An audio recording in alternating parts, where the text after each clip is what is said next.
teman-teman, kembali lagi di channel YouTube aku, Agustina Rida Simarmata. Jadi di video kali ini aku udah janji nih sama teman-teman bakal buat soal dan pembahasan yang berkaitan dengan polisi kehutanan. Jadi simak terus videonya sampai akhir ya. Jadi untuk kalian juga yang jabatan lain selain Polhut, bisa cek juga videonya, mana tahu konsep wawasan bidang lingkungan hidupnya sama teman-teman. Aku akan baca soalnya dulu 1-10, terus nanti di akhirnya, di menit terakhirnya kita akan bahas bersama-sama. Terus teman-teman bisa lihat kira-kira berapa nilai yang didapat dari soal yang udah dijawab.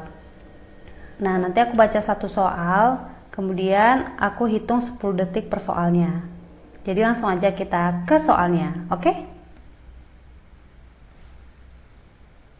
Soal yang pertama. Sistem pemantauan secara otomatis, terus-menerus, dan dalam jaringan yang dipergunakan untuk memantau, mencatat, dan melaporkan kegiatan pengukuran kadar suatu parameter dan atau debit pembuangan air limbah ke media air disebut dengan A. Baku mutu air limbah, B. Sistem baku mutu air limbah, C. Silacak, D. Sparring, E. Sistem pemantauan kualitas air limbah.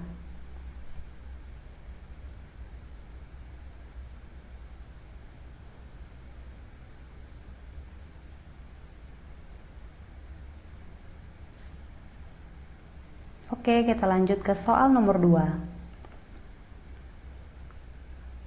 Angka yang tidak mempunyai satuan yang menggambarkan kondisi kualitas udara ambien di lokasi dan waktu tertentu yang didasarkan kepada dampak terhadap kesehatan manusia, nilai estetika, dan makhluk hidup lainnya disebut dengan ISPU.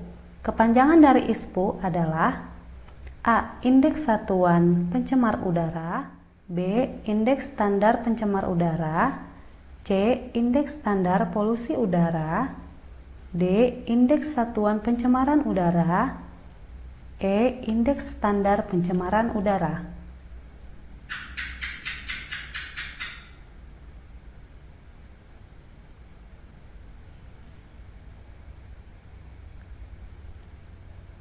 Oke, kita lanjut ke soal nomor 3. Peraturan tentang polisi kehutanan yaitu A.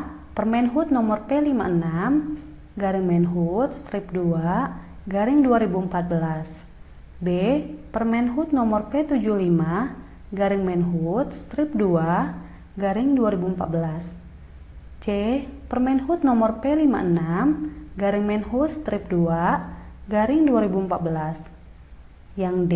Permenhub nomor P9 garing Menhub strip 2 garing 2014, E. Permenhub nomor P57 garing Menhub strip 2 garing 2014.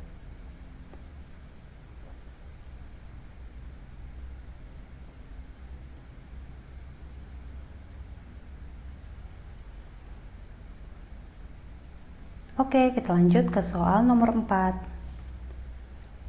Tugas dan fungsi Polhut dilaksanakan dalam bentuk preemptif. Kegiatan preemptif dilakukan dengan cara A. Pembinaan dan pendampingan masyarakat, B. Patroli di dalam kawasan dan atau wilayah hukumnya, C. Penjagaan sesuai perintah pimpinan di dalam kawasan dan atau wilayah hukumnya, D. Pengamanan barang bukti, E. Pemadaman kebakaran.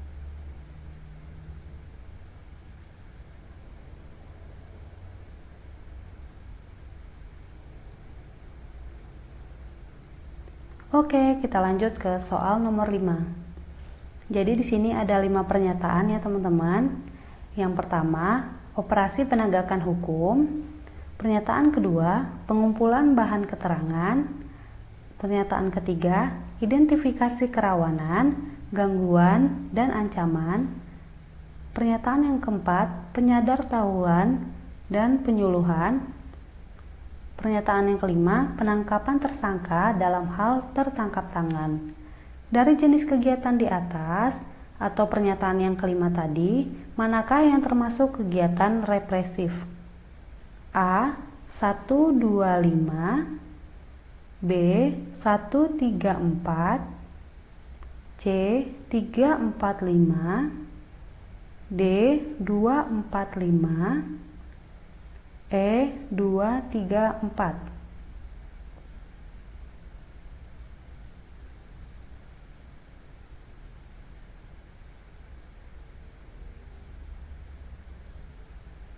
Soal nomor 6.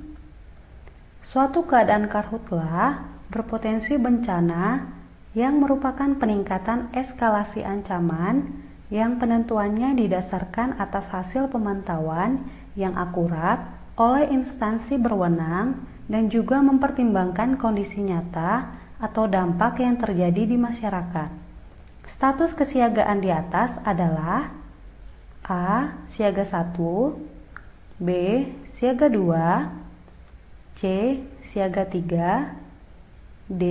Siaga 4, E. Darurat atau tanggap darurat daerah kabupaten atau kota, provinsi atau nasional.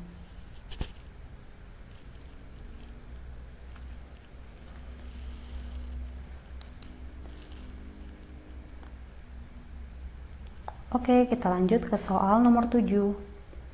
Dokumen elektronik yang memuat pernyataan serah terima dan informasi mengenai limbah B3 disebut A. Silacak, B. Sivestronik, C. Sipuh, D. Vestronik, E. Email.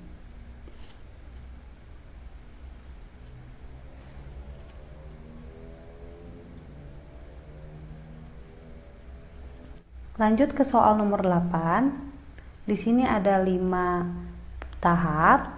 Jadi yang pertama yaitu pemilahan, yang kedua pengangkutan, yang ketiga pengumpulan, yang keempat pengolahan, dan yang kelima adalah pemrosesan akhir.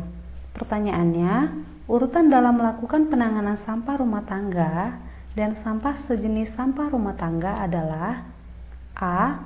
42315, B.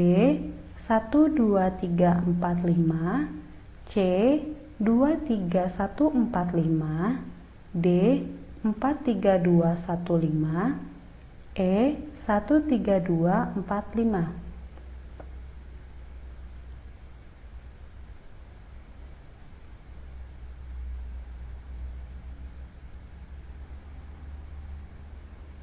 Kita lanjut ke soal berikutnya.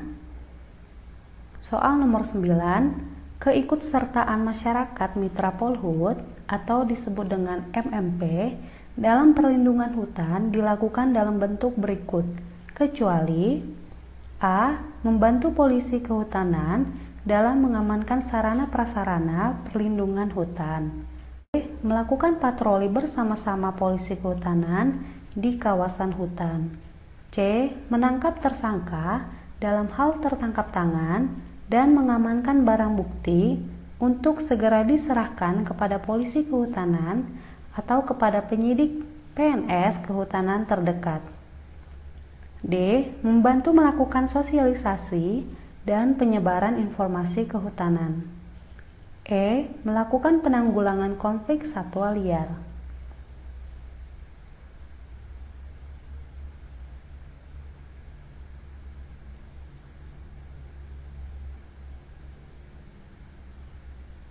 Oke, soal yang terakhir. Soal nomor 10, pencegahan dan pemberantasan perusakan hutan harus berasaskan A. Keberlanjutan, keseragaman, dan prioritas, B. Tanggung jawab negara, keberlanjutan, dan prioritas, C. Keserasian, tanggung gugat, dan keadilan, D. Keseragaman, keterpaduan, dan koordinasi, E. Keserasian, partisipasi masyarakat, tanggung jawab negara.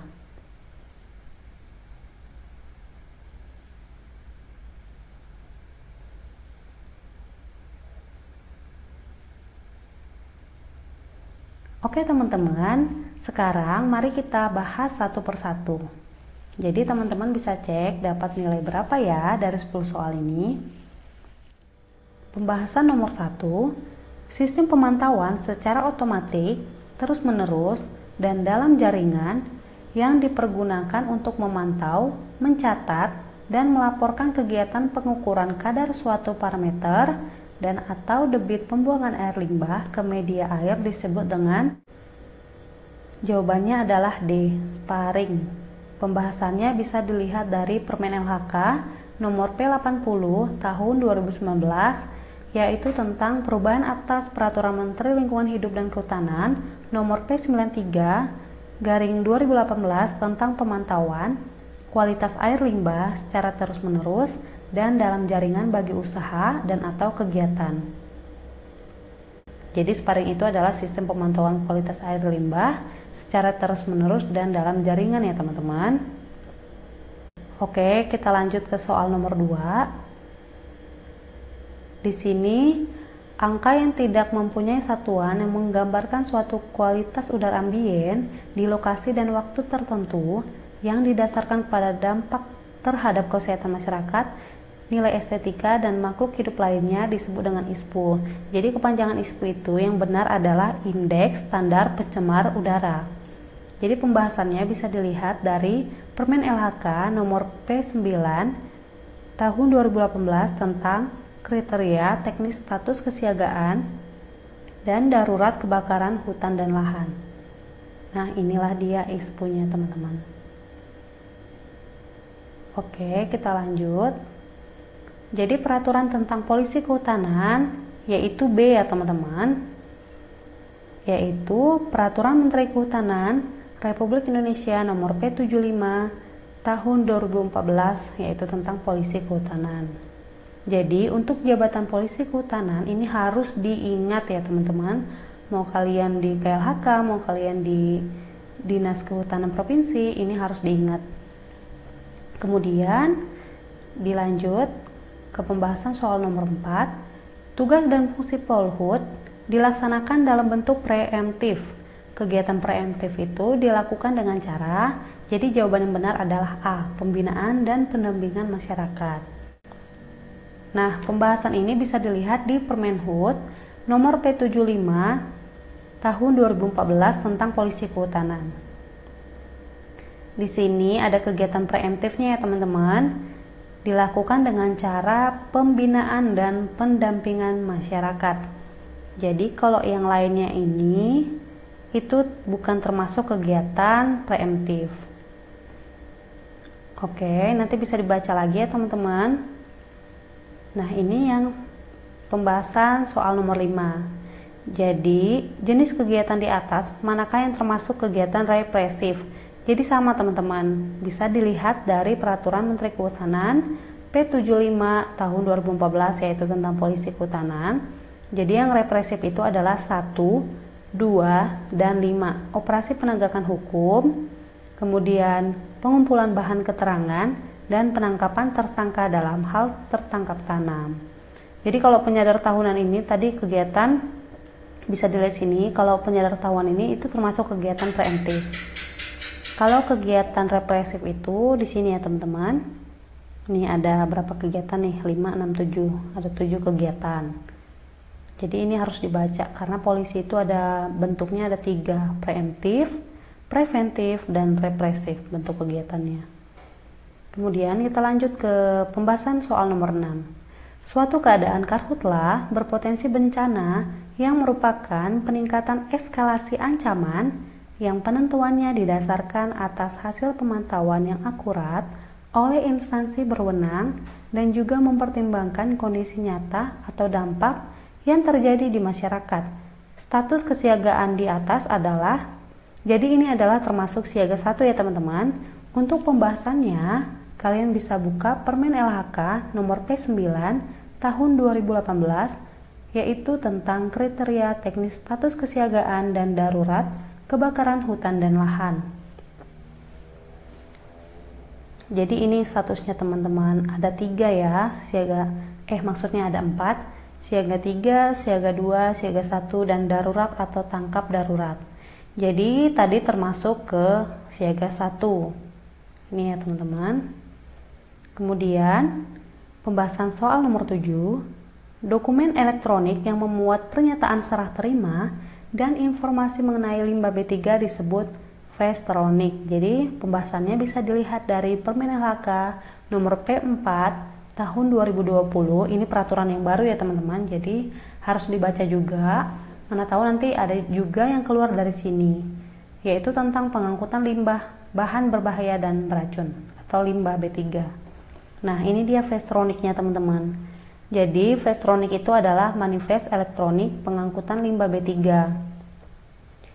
yang dimaksud dengan dokumen elektronik pernyataan serah terima dan informasi mengenai limbah B3. Nah, ini bisa dibaca juga ya teman-teman.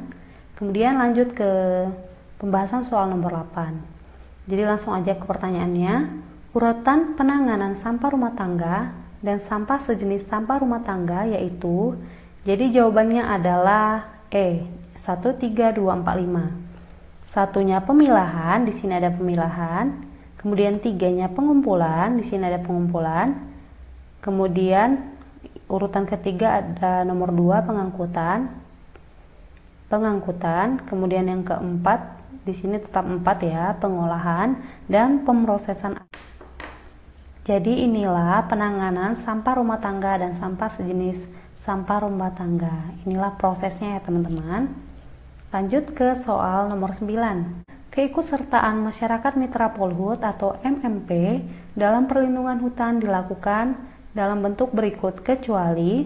Jadi jawaban yang benar adalah melakukan penanggulangan konflik satwa liar. Karena mulai dari A, B, C, dan D itu termasuk manfaat dari keikutsertaan MMP. Dan ini bisa dilihat dari Permenhub nomor P56 tahun 2014, yaitu tentang masyarakat mitra polisi kehutanan. Dan tepatnya di pasal 16. Disinilah bentuk keikutsertaan MMP. Nanti teman-teman bisa baca ya. Mana tahu nanti ada keluar di soal SKB-nya. Kemudian lanjut kita ke pembahasan soal yang terakhir, yaitu soal nomor 10. Pencegahan dan pemberantasan perusakan hutan harus berasaskan. Nah, untuk asasnya teman-teman bisa baca di Undang-Undang Republik Indonesia nomor 18 tahun 2013, yaitu tentang pencegahan dan pemberantasan perusakan hutan. Di sini ada di pasal 2 ya teman-teman. Di sini ada asas-asasnya. Jadi jawaban yang paling tepat adalah B, tanggung jawab negara, keberlanjutan dan prioritas. Di sini ada tanggung jawab negara, kemudian keberlanjutan dan prioritas. Kalau yang ini, yang biru ini yang benar ya asasnya. Tapi kalau yang hitam ini keseragaman, keserasian itu bukan termasuk asas dalam pencegahan dan pemberantasan perusakan hutan. Nah, segitulah soal dan pembahasan yang bisa aku sampaikan kali ini. Semoga ini bisa menambah wawasan bidang lingkungan hidup dan kehutanannya, ataupun tentang jabatan polisi kehutanan. Semoga ini bisa bermanfaat untuk kalian semua, dan tunggu video berikutnya ya teman-teman. Oke, salam sukses untuk kalian semua. Dadah!